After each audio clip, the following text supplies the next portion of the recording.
కథన మందు దూకి వల్లో కన్నులెర్ర చేసి వల్లో తల్లి సమ్మక్క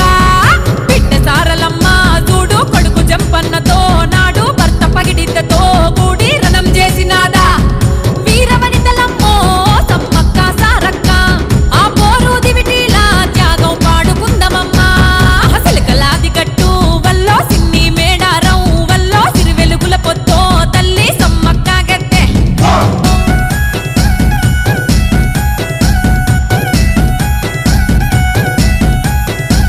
అరే హక్కుల కోసం మసవులు బాసిన అడవి బిడ్డలమ్మా కుంకుమ భరణీలై వెలిగే గిరిజన జ్యోతులమ్మా